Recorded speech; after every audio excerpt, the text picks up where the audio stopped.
देखिए, पिछले कई हफ्तों से दर्शक लगातार पेंगोंग झील के बारे में सुन रहे हैं। अब तक जितना भी एक्शन था वो पेंगोंग के उत्तरी तट पे था, यानी कि नॉर्थ बैंक पे था। इस वक्त जो एक्शन हुआ है वो पेंगोंग के दक्षिणी तट पे हुआ है, यानी कि साउथ बैंक पे हुआ है। मैं आपको ठीक उस जगह पे ले जाके दिखा सकता हूं जहां पर भारत और चीन की सेनाओं के बीच में ये जो सारा एक्शन है। आप इस तरफ नजर रखिए, ये जो लाल लाइन है ये लाइन ऑफ एक्चुअल कंट्रोल है। ये है पेंगोंग झील। 1/3 झील भारत में पड़ती है, 2/3 जो झील है वो चीन में पड़ती है। और चीन ने पहले यहाँ पे line of actual control cross की थी और भारत की जो जमीन है उसमें एंटर करने की उन्होंने कोशिश की थी। अब आप चलिए मेरे साथ, ये अब आप यहाँ पे ये भी देख सकते हैं कि ये है लाइन ऑफ एक्चुअल कंट्रोल और इस इलाके में चाइना ने एंटर करने की कोशिश की। और जैसे मैं जूम इन करता हूँ आप वहाँ पे चाइना की सड़कें भी देख पाएंगे। अगर मैं इसको बहुत आपको आगे ले जाऊँ तो आप चाइना की सड़कें भी देख पाएंगे। ये देखिए, आपको दिख रही है यहाँ पे चाइना ने अपनी सड़कें बना रखी हैं जो कि चाइना की साइड पे पड़ती हैं। ये आप देखिए, ये पूरी चाइना की सड़क है।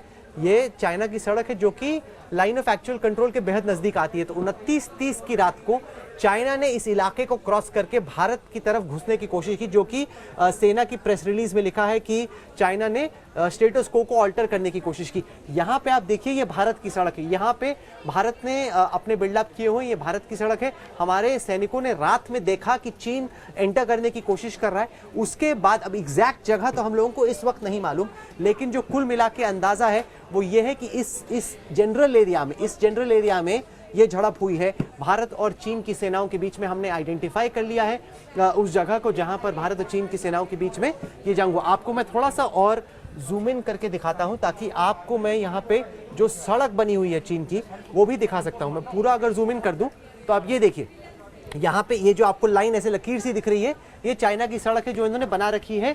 काफी हद तक पक्का रास्ता है और उसके आगे उनका थोड़ा कच्चा रास्ता है।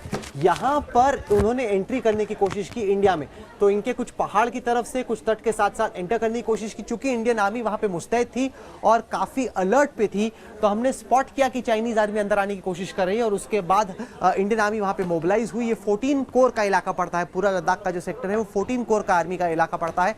और वहां पे फिर हमने उनको पुशबैक किया। वायलेंस हुई, यानी कि हिंसा हुई भारत और चीन की सेनाओं के बीच में, लेकिन हमें बताया जा रहा है कि किसी के हताहत होने की खबर नहीं है। लेकिन इस वक्त स्थिति बेहद संवेदनशील है। लद्दाख से हमें जो अपडेट्स आए उसमें यह था कि जो गांव वाले हैं पेंगोंग झील के नजदीक, उनको वहां से इवैक्यूएट करके उनको इंटीरियर एरियाज में लेके गए हम लोग। साथ ही साथ वहां के जो सिविलियन ट्रक्स हैं उनको हम लोगों ने रिक्विजिशन किया, उसमें हमने असला आगे भेजा। भारत के जो टैंक्स हैं उनको वहां पे डिप्लॉय किया गया। देखिए, हमें याद रखना होगा कि ये 14,000, 15,000, 16,000 इस तरह की ऊंचाई है, तो यहाँ पर सांस लेने में भी अमूमन दिक्कत होती है, तो यहाँ पे ऑपरेट करना बड़ा मुश्किल है। लेकिन चाइनीज आर्मी कहीं ना कहीं गलवान की घाटी में जो हुआ उसके बाद जो तमाम वादे हुए कि शांति बरकरार होगी, दोस्ती होगी, अमन होगा, कहीं पर भी वो जमीन पे दिख नहीं रहा। हमारी जितनी भी ओपन सोर्स टीम की जानकारी है जो हमें मिल रही वो लगातार दिखाती है कि चाइना ने जून की गलवान घटना के बाद भी अपनी जो पोजीशंस हैं डेप्थ एरियाज में उनको स्ट्रांग किया है। उनके जो स्टेल्थ फाइटर बॉम्बर्स हैं उनको वो होतान एयरबेस में लेके आए हैं।